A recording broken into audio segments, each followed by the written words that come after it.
गाड्यांचे असे नंबर की ज्यांची नोंदच नाही। एक अशी एम्बसी ज्याचा भारत सरकारलाच पत्ता नाही। अशा देशाची एम्बसी की ज्या देशाचा जगाच्या नकाशावरती ठाव ठिकाणाच नाहीये। ही एम्बसी सुरू होती उत्तर प्रदेशच्या गाझियाबादमध्ये आणि गोरखधंदा एवढा की लाखोंचा व्यवहार त्या ठिकाणी होत होता। ही बनावट एम्बसी थाटणाऱ्याला उत्तर प्रदेशच्या STFनं ताब्यात घेतलेला आहे। एका पांढऱ्या शुभ्र हवेलीमधल्या एम्बसीच्या ऑफिसची पोलिसांनी जेव्हा झाडाझडती घेतली तेव्हा पोलिसांचंही डोकं चक्रावून गेलं।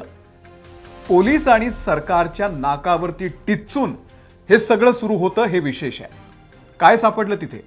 12 बनावट डिप्लोमॅटिक पासपोर्ट, वेगवेगळ्या 34 देशांचे शिक्के, 44 लाख रुपये कॅश, सरकारी राजदूतांसाठीच्या स्पेशल 18 नंबर प्लेट, 4 बनावट कार।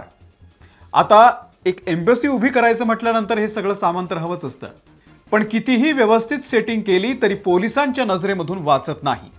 उत्तर प्रदेशच्या स्पेशल टास्क फोर्स म्हणजे STFनं याचा भंडाफोड केलाय।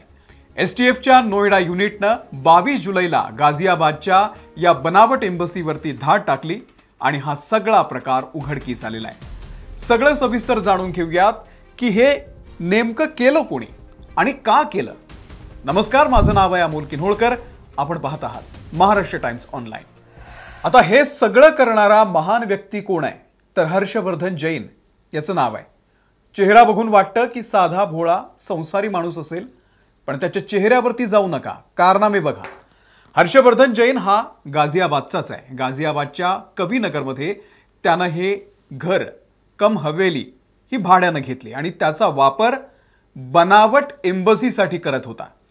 आता तुम्हाला प्रश्न पडला असेल की ही एम्बसी होती तरी कोणत्या देशाची, तर वेस्ट आर्क्टिका या देशाची ही एम्बसी आहे असं तो लोकांना सांगायचा।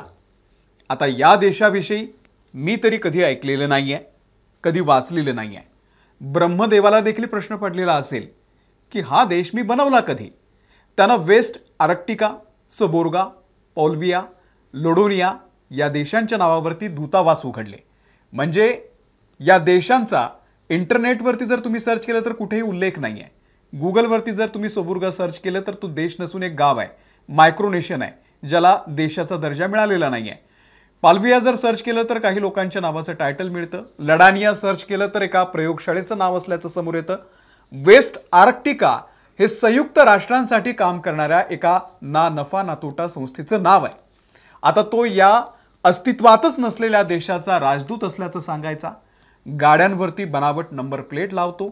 आपला प्रभाव पाडण्यासाठी तो पंतप्रधान नरेंद्र मोदी, माजी राष्ट्रपती APJ अब्दुल कलाम आणि अन्य परदेशी नेत्यांसोबतचे मॉर्फ फोटो तयार करतो।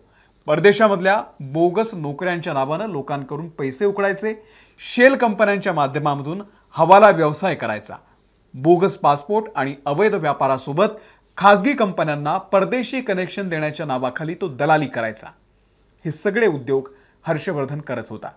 आता पुढचा प्रश्न असा आहे की हे सगळे कुटाने करून हा करायचा काय, तर याच बिझनेस मॉडेलचा पोलिसांनी छडा लावलाय। कंपन्यांना आणि काही लोकांना परदेशात तुम्हाला नोकरी लावून देतो, तुमची बिझनेस डील करून देतो, अशा बाता हा हर्षवर्धन जैन मारायचा आणि त्याच दलालीच्या नावाखाली भरपूर पैसे कमवायचा। त्यासोबतच शेल कंपन्यांच्या मार्फत, हवालाच्या मार्फत पैशांची देवाणघेवाणही तो याच एम्बसीमध्ये बसून करायचा। पण लोकांना किती दिवस वेळात काढणार? अनेक लोकांना कळलं की हे सगळंच फेक आहे आणि तेव्हा त्यांनी पोलिसांमध्ये धाव घेतली। तेव्हा पोलिसांनी सापळा रचून यावरती धाड टाकली। आता धाड टाकल्यानंतर काय काय सापडलं ते डिटेलमध्ये बघा। डिप्लोमॅटिक नंबर प्लेट लागलेल्या 4 गाड्या, मायक्रोनेशन देशांचे 12 पासपोर्ट। मायक्रोनेशन म्हणजे स्वतः सार्वभौम देश असल्याचा दावा करणारे अनेक देश ज्यांना आंतरराष्ट्रीय मान्यता नसते। तुम्हाला हा ढोंगी नित्यानंद आठवत असेल, त्यानंही असाच एका बेटावरती कैलासा नावाचा देश वसवलाय। या देशांना मान्यता नसते। तर आणखी काय सापडले या ठिकाणी? भारतीय परराष्ट्र मंत्रालयाचा सही शिक्का असलेली अनेक कागदपत्र आणि 2 फेक पॅन कार्ड पोलिसांनी जप्त केले। 34 वेगवेगळ्या देशांचे शिक्के, 2 प्रेस कार्ड त्यानं बनावट बनवलेले होते ते सुद्धा पकडलेले आहेत। याशिवाय 45 लाख रुपयांची रोख रक्कम सुद्धा जप्त करण्यात आली। इतके सगळे याचे अवैध धंदे या ठिकाणी सुरू होते। त्या वेगवेगळ्या प्रकरणांमध्ये पोलिसांनी गुन्ह्याची नोंद करून आता पुढची कारवाई सुरू केलेली आहे। पण या ठकावरती हर्षवर्धन जैनवरती ही काही पहिली केस नाहीये। चंद्रस्वामी आणि अदनान खशोगी या अवैध हत्यारांची डीलरशिप करणाऱ्या गुंडांशी त्याचे संबंध होते। 2011 साली त्याच्याकडून एक अवैध सॅटेलाइट फोनही जप्त करण्यात आला। या प्रकरणाची गाझियाबादच्या कविनगर ठाण्यामध्ये पोलीस केस रजिस्टर आहे। London college of applied science मधून MBAचं शिक्षण केलंय, माझ्याकडे डिग्री आहे असं तो दावा करतो। गाझियाबादच्याच एका कॉलेजमधून माझ्याकडे आणखी एक MBAची डिग्री आहे असाही तो दावा करतो। एक काळ होता जेव्हा या हर्षवर्धन जैनचे वडील गाझियाबादमधले सर्वात मोठे व्यापारी होते। राजस्थानमध्ये त्यांची एक मार्बल माइन्स होती। चंद्रस्वामी सोबत हर्षवर्धनची ओळख झाली ती वडिलांच्या मृत्यूनंतर, कारण व्यवसायामध्ये मोठं नुकसान झालं आणि त्यानंतर या चंद्रस्वामीनंच या हर्षवर्धनला लंडनला पाठवलं। त्यानंतर लंडनमध्ये हर्षवर्धननं अनेक बोगस कंपन्या सुरू केल्या। चंद्रस्वामीचा जो ब्लॅक मनी होता तो व्हाईट करण्यासाठी या शेल कंपन्यांचा तो वापर करत होता। याच दरम्यान चंद्रस्वामीची ओळख शस्त्रांची अवैध तस्करी करणाऱ्या इंटरनॅशनल डीलर अदनान खशोगी याच्यासोबत झाली। हर्षवर्धन आता अदनानसाठी सुद्धा काम करू लागला। फक्त लंडनच नाही तर दुबईत देखील त्यांनी आपला हा अवैध व्यवसाय वाढवला। पण याच दरम्यान चंद्रस्वामीचा मृत्यू झाला आणि हर्षवर्धनला भारतामध्ये परत यावं लागलं। सगळाच व्यवसाय बुडाला। पैशांची चणचण भासू लागली।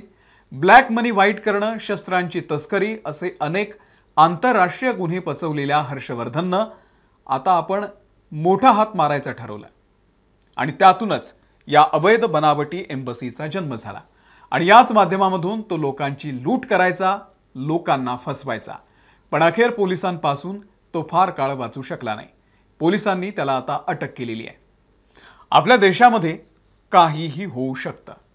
लोक कोणत्या लेव्हलचे गुन्हे करतायत तुम्ही बघा। तुम्हाला याबद्दल नेमकं काय वाटतं आम्हाला कमेंट करून नक्की सांगा। आमच्या महाराष्ट्र टाइम्सच्या YouTube चॅनलला जर तुम्ही सबस्क्राइब केलेलं नसेल तर सबस्क्राइब करा।